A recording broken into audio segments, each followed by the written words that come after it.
네, 11시 23분 지나고 있습니다. 오늘 금요일인데 시장은 조정을 꽤 많이 받습니다. 메가사이클 시간인데 그전에 오늘은 지수 한번 좀 확인하고 가죠. 워낙 지수 변동성이 커서요. 조정이 좀 있을 수 있는 그간이고 이제 다음 주에 연휴가 들어가는데 코스피가 2% 밀리고 있으니까 3,400이 일단 깨졌네요. 그죠? 상당히 변동성 크게 금요일을 좀 누르고 있어서 부담이 좀 되는, 우리가 생각하는 조정폭보다 조금 벗어나서 갑니다.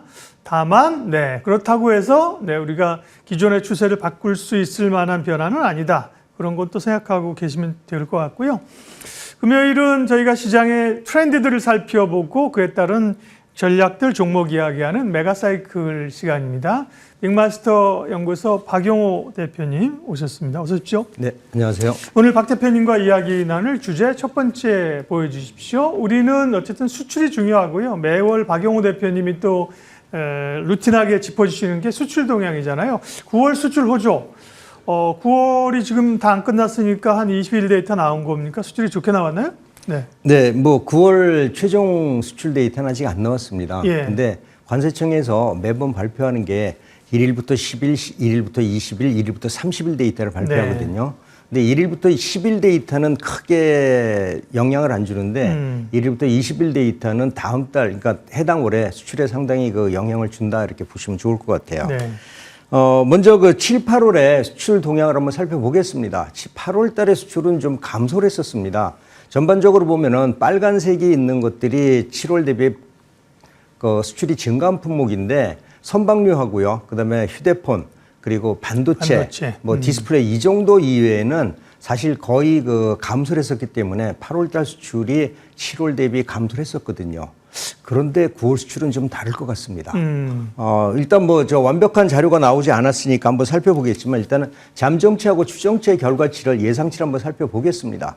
현재 보면은 1월에 1일에서 20일 추정치가 지금 9월 달 추정치가 상향되고 있는데 빨간색은 확정치고요. 파란색은 추정치인데 추정치가 올라가면은 확정치도 올라갔고요. 1월 20일까지요. 그다음에 추정치가 내려오면 확정치도 내려오는 이러한 결과가 나왔기 때문에 20일까지 추정치가 올라갔다는 얘기는 9월 달 수출이 8월보다 증가할 확률이 상당히 높다. 이렇게 볼 수가 있을 것 같습니다. 굉장히 중요한 함의를 담고 있죠. 왜냐하면 평상시에 뭐 관세액이 이런 게 없을 때는 좋아졌구나, 안 좋구나, 경기 이런 얘기를 할 텐데 이제 관세 영향이 있는 거 시즌이잖아요. 그러니까 그렇죠. 뭐 미리 뭐 선수요가 있었다든지 8월부터는 그 영향이 있었을 텐데 그거를 좀 극복해 가는 것인가? 9월 수출이 좋아진 건 이런 기대감을 가질 수 있는 거잖아요. 네. 그럼 품목별로는 어떻습니까? 일단 극복은 해나가고 있다라고 보고 있는데요. 이번 달 7월 이제 9월 달 1월부터 20일까지 수출 품목 중에서 눈에 띄는 거는 뭐 반도체는 여러분들이 다 아실 거고요. 자동차가 예상보다도 좀 많이 수출이 됐는데 조금 더 한번 살펴보도록 해보고요. 자, 수출 품목별로 한번 살펴보겠습니다. 보시면은 여기 이제 자료 한번 띄우시면 좋겠는데 한번 보시면은요. 자, 보면 반도체 같은 경우에는 7월하고 그러니까 8월하고 9월 2연속 증가를 했었고요. 그다음에 철강 제품은 이번에는 좀 증가를 좀 했었습니다. 9월에는 좀 증가할 것으로 보이고 있고 승용차가 전월은 상당히 좀 줄었습니다. 이때 미국의 판매 영향이다 이렇게 봤는데 이번 달에는 미국의 판매가 늘어서 증가한 건지 아니면은 제가 잠시 후에 보여드릴 기타 지역의 판매가 늘어서 그랬는지는 좀 우리가 확인을 해봐야 될 것 같고요. 보시면은 무선통신기기 같은 경우에는 3개월 연속 지금 증가를 하고 있습니다. 삼성전자에서 휴대폰 판매가 많이 늘고 있다 이런 걸 볼 수가 있는 건데 이런 것들을 살펴보면은 전반적으로 봤을 때 모든 품목이 고르게 증가하고 있다는 걸 여러분들이 아실 수가 있을 것 같고요. 이러한 것들은 우리 시장에서 부정적인 측면보다도 긍정적인 측면을 한번 살펴보겠습니다. 먼저 이제 반도체를 한번 보겠습니다. 반도체를 보시면은 반도체 같은 경우는 뭐 사상 최고입니다. 여러분들이 보시다시피 사상 최고인데 이 사상 최고 수출 기록하고 있는 거고요. 반도체 가격이 최근 들어서 조금 뜸해졌었는데 반도체 가격들이 다시 지금 오르고 있습니다. 반도체 가격을 한번 보겠습니다. 먼저 D램 가격을 한번 살펴보면은요. D램 가격이 최근 들어서 우상향세를 계속 지금 보이고 있는데 추세적 상승세라고 얘기를 하죠. 그리고 낸드는 한동안은 조금 침체돼 있었는데 낸드가 최근에 가파르게 오르고 있습니다. 낸드도 한번 보겠습니다. 낸드는 D램보다도 좀 침체기가 좀 있었는데 최근 들어서 낸드 가격이 오르고 있거든요. 아마 이거는 삼성전자 효과가 아닐까라고 생각을 합니다. 제가 반도체 관련주에 대해서 계속 집중적으로 여러분들한테 언급을 했던 거는 삼성전자의 그 HBM을 보자. HBM 팔리면은 나머지 D램이나 이런 것도 많이 팔릴 수밖에 없다라고 했는데 그러한 그 선 효과, 그러니까 재고를 확보하는 이런 과정에서 미리 가격이 올라가는 거 아닐까 이렇게 생각이 좀 들고 있고요. 다음에 휴대폰도 한번 살펴보겠습니다. 휴대폰을 보면 휴대폰도 지금 3개월 연속 증가를 하고 있거든요. 이렇게 데이터가 많지 않은 거는 사실 LG가 2020년도인가요? 그때부터 휴대폰 생산을 중단했기 때문에 이제는 삼성전자 오로지 하나뿐이기 때문에 삼성전자를 한번 봐줘야 되는데 9월달 수출이 좀 증가할 것 같다. 3개월 연속 증가하고 있고요. 이러한 것들은 전반적으로 나쁘지 않을 것 같다라고 봅니다. 자동차를 한번 보겠습니다. 자동차는 뭐 계절적인 효과일 수도 있어요. 우리가 기저효과라고 하는데 보통 보면은 8월 지나고 나서 수출이 증가하는 효과가 있는데 전년도 대비 많이 증가하고 있고요. 우리가 걱정했던 부분이 있었지 않습니까? 미국이 그 관세 때문에 자동차 판매가 줄어들까라고 했었는데 생각보다도 늘었습니다. 이게 미국향인지 아니면 기타 지역 유럽향인지는 모르겠는데 8월 달에 자동차 그 지역별 판매 동향 한번 보겠습니다. 보시면은 지금 미국 같은 경우는 약 15% 정도 지금 감소를 했고요. 그다음에 남미 조금 늘었는데 EU하고 영국 등 기타 유럽 지역의 판매가 상당히 늘었거든요. 물론 전반적으로 봐서는 이 미국의 판매량보다도 유럽 지역의 판매량이 작기는 하지만은 이렇게 증가하는 입장에서 만약에 이번 달에도 미국이 증가했다면은 자동차 판매 실적이 상당히 좋아질 거다 이렇게 한번 볼 수 있을 것 같고요. 전반적으로 봐서 나쁘지는 않을 것 같다라고 생각이 듭니다. 우리가 근데 그래도 하나 좀 기대 좀 해봐야 되는 게 있지 않을까요? 그동안에 좋았던 것들. 아직 수출 데이터 결과가 주요 품목별이 아니라 좀 배제가 되긴 했지만은 라면 같은 경우는 좀 그 8월 달에 좀 줄었지만은 그래도 사상 최고치입니다. 음식료 사상 최고치고요. 화장품도 한번 보겠습니다. 화장품도 보면은 전월 달에는 줄었지만 화장품도 사상 최고치를 기록하고 있는데 이번에 또 좋은 뉴스들이 있지 않나 이렇게 여러분들이 보시면 좋을 것 같고요. 다음에 변압기입니다. 변압기는 뭐 엄청나게 상당히 좋았다가 최근 들어 꺾이고 있지만은 그래도 역시 사상 최고치다. 전력은 없어서는 안 된다. AI가 확산되는 구간에서 한국이 변압기를 만들지 않으면은 미국의 전력 생산 못한다. 이런 우스갯소리도 있는데 그만큼 중요한 품목이기 때문에 관심도 필요하다. 이렇게 보시면 좋겠습니다. 네, 9월 20일까지의 수출 데이터를 중심으로 업종별 흐름 체크했고요. 다음 주제 보여주십시오. 다음은요. 중국 무비자 입국 시작이 이제 다음 주부터 되죠. 여행 관광주. 그러니까 단체 관광객 무비자가 이제 한시적으로 허용되는 건데요. 그렇죠. 네, 좀 많이들 올 것 같은 분위기인가요? 이전에 이거는 한번 이슈가 만들어져서 관련주들이 많이 좀 올랐습니다. 조정을 받고 있는데 저는 뭐 제주도 이외에 제주도도 역시 30일 무비자는 지금 진행하고 있거든요.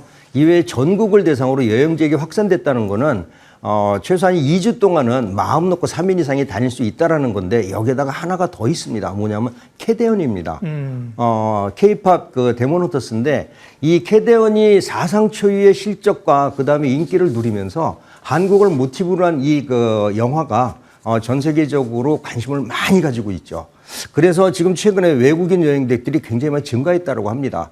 물론 이랬을 때 과연 이전하고 우리가 좀 다르게 볼 수 있다라고 보지만은 이러한 그 중국 효과와 그다음에 캐대언 효과가 또 플러스 알파 되면서 우리나라 산업 많이 알려졌던 산업이 화장품하고 식품 중에 라면이겠죠, 그죠? 네. 이러한 것들의 판매 그리고 여기에 대해서 다른 의류라든지 이런 판매들도 상당히 증가할 것 같다 이렇게 좀 보고 있거든요. 일단 그 중국이라는 나라가 과연 우리나라 관광객 수하고 얼마나 차이를 하고 있느냐 한번 살펴보겠습니다. 보시면은 자 해외여행객 입국 동향을 먼저 한번 볼게요. 2022년도 코로나 이후에는 뭐 거의 전멸했었습니다. 그렇죠, 예. 그러고 나서 2023년도 지나서 좀 증가하기 시작했는데 최근 들어서는 코로나 이전 상황을 모두 다 극복해서 지금 이번에 무비자라든지 캐대언 효과 이런 것들이 함께 나타난다면은 사상 최고의 관광객 유입이 기대된다 이렇게 볼 수가 있을 것 같고요. 그다음에 중국이 과연 우리나라에 어떠한 영향을 미치는지 한번 보겠습니다. 자, 2020년도부터 2025년까지 약 6개년 정도인데 중국이 1위고요. 가장 많습니다. 그 다음에 일본이고, 그 다음에 미국이고, 그 다음에 대만이거든요. 요거를 2025년도에는 어떻게 됐을까 한번 제가 살펴봤습니다. 2025년도를 보면 1월부터 7월까지인데 중국이 1위가 뭐 거의 확실합니다. 그리고 일본이 2위 확실하고요. 미국보다도 대만이 좀 늘었다는 건데 이 대만이 늘었다는 건 대만이 제가 확인을 해보니까 최근 들어서 좀 늘었습니다. 그래서 이게 뭐 다른 효과가 있는지 아니면 캐대언인지 이건 좀 살펴봐야 되겠지만은 이런 식으로 봤을 때 중국이 상당히 늘어난다. 여기에다가 캐대언까지 생긴다면은 충분히 가능하다라고 보고요. 다음에 이제 봐야 될 게 뭐냐면은 뭘 사느냐. 예, 그렇죠? 이제 뭘 지금 사느냐 이걸 한번 봐줘야 될 것 뭐, 같아요. 예. 얼마나 이제 관광객이 들어오느냐 이런 걸 잘 분석해 주셨는데 우리는 뭐 그걸 가지고 보고서 쓰는 게 아니라 이 사람들이 와서 도대체 한국에서 어디에 돈을 쓰느냐 그렇죠. 이거잖아요. 예, 그런 예, 자료도 있습니까? 네. 예, 있습니다. 요거 이제 보면은 대한상공회의소에서 네. 물론 요게 이제 1년 전 자료이기 때문에 뭐 신뢰성이 떨어진다고 하지만 이 자료를 보면은 지역별 관광객 쇼핑 품목 순위를 한번 보겠습니다. 보시면은 일단 아시아 계통에서는 화장품 향수가 가장 많고요. 그 다음에는 음식료 쪽이고요. 유럽 쪽은 조금 좀 다릅니다. 미주하고 유럽 쪽 같은 경우에는 화장품보다는 의류, 그리고 이제 피혁 제품. 사실 대한민국이 저 시스템 관리를 잘하기 때문에 뭐 중국에서 만들든 베트남에서 만들든 의류를 만들 때도 네. 굉장한 품질 관리 수준이 좋아서 한국 제품에 가성비가 있다는 소문이 나서 지금 많이 팔리고 있거든요. 자, 이렇게 보는데 자, 그럼 이번에 들어올 중국의 관광객들의 선호도는 어떻게 될까 먼저 살펴보도록 해보겠습니다. 자, 중국 관광객의 화장품 선호도를 한번 살펴보겠습니다. 보시면은 해외 관광객 화장품 선호도를 봤을 때 미주 유럽은 한 30% 정도 선호도고요. 그다음에 동남아 지역이 38.5%인데 중국인은 75% 정도 됩니다. 예전에는 제가 이제 롯데백화점을 자주 갔었는데 왜 이제 면세점을 갔었거든요. 그때는 설화수 후에 그냥 줄이 다 늘어섰는데 그 이후에는 그 줄이 줄면서 가성비 있는 쪽으로 줄이 좀 많이 늘어섰어요. 지금 뭐 롯데 면세점을 가더라도 이전처럼 중국인이 많지는 않겠지만 이번에 무비자 입국이 들어온다면 신세계 면세점과 롯데 면세점 많이 들어올 거다 이렇게 보는데 이럴 때 필요한 게 과연 우리가 어떤 것을 봐야 될까 이런 포인트를 봐 주셔야 될 것 같습니다. 네. 올리브영 가겠죠. 그리고 뭐 편의점에 가서 컵라면 이런 거 먹고 말씀하신 캐대언 영화에서 추적 그거를 쭉 쫓아다니면서 그죠 외국인들이 움직이는 게 많더라고요. 그 인사이트가 있을 카지노도 뭐 갈 수 있는 거고요. 네, 그런 중국 관광객 무비자 입국에 따른 영향들 살펴봤고요. 다음은 이제 관심 종목 살펴볼 시간인데요. 그래서 오늘 얘기한 것 가운데서 혹시 관심 종목을 좀 끌어낼 수 있을까요? 네. 예. 네. 지금 대한민국의 대표 상품은 아까 보셨다시피 화장품이잖아요. 네. 대표 상품. 그래서 화장품 관련주로 하나 더 말씀드리려고 하는데 이건 지난번에 말씀드렸던 종목인데 에이블 CNC입니다. 에이블 CNC가 이제 급등을 한 이후에 조정을 받았는데 이 에이블 CNC는 만약에 중국 비자 관광객 많이 있었다면은 제가 다시 말씀드리기 좀 어려웠을 텐데 캐대언이라는 새로운 아이템, 새로운 이슈가 새로 만들어지고 있던 복합 효과가 나올 확률이 상당히 높거든요. 그래서 에이블 CNC를 여러분들한테 말씀을 드리고요. 뭐 에이블 CNC는 색조 화장품 판매가 상당히 좀 증가하고 있고 올리브영이라든지 그다음에 다이소라든지 이런 쪽의 판매량이 많이 증가하고 있습니다. 최근에 주가가 올랐다가 조정을 받으면서 PER은 지금 13 정도 되니까 그렇게 고평가된 종목도 아니고요. 여러분들이 재무제표를 한번 찾아보시더라도 실적과 재무구조가 계속 증가하고 좋은 기업이다라고 여러분들 보시면 좋을 것 같습니다. 두 번째 제가 선택을 해드리는데 이번에는 많이 하락했기 때문에 목표가를 13,000원 정도 설정을 해드리고요. 지지 이탈가는 10,000원 정도 설정해드린다 이렇게 말씀드리겠습니다. 지난 8월에 한번 얘기를 하셔서 그리고 상승이 크게 나왔었고요. 그렇죠? 이후에 또 조정을 많이 받았군요. 다시 한번 지금 관심 가질 만한 시점이다. 그렇죠? 예, 그렇죠. 이슈가 하나가 더 생겼습니다. 캐대언이라는 이슈가 더 생겼기 때문에 여러분들이 저점에서 가능하다라는 전략 드리겠습니다. 미시아 브랜드죠. 에이블 CNC 관심지고요. 그리고 지난주에 말씀하신 종목도 소부장 쪽이었는데 뭐 엄청나게 핫하게 오른 종목 가운데 하나이거든요. 잠깐 리뷰 좀 할까요? 네. TSE는 제가 이제 반도체는 이제 시작이다라는 말씀을 드리면서 반도체 소부장 쪽에서 소재주나 이런 쪽에 보자고 했는데 TSE 말씀드리고 나서 좀 많이 좀 올랐거든요. 근데 아직 끝나지 않았습니다. 삼성전자 효과가 이제 우리 증시와 반도체 시장에 지금 밀어붙이고 있다라고 보고 있고요. TSE는 고점에서 약간 좀 조정을 좀 보이고 있지만은 충분히 추가 반등 가능한 종목이기 때문에 네. 만약에 하락을 한다면은 추가 매수 가능하다라고 보고요. 만약에 갖고 계신 분은 보유 전략 유지하도록 말씀드리겠습니다. 박영호 빅마스터 경제연구소 대표님과 함께 메가트렌드, 시장 트렌드, 수출 동향, 그리고 오늘은 소비 쪽에 화장품 쪽 얘기를 많이 했네요. 여기까지 하겠습니다. 고맙습니다.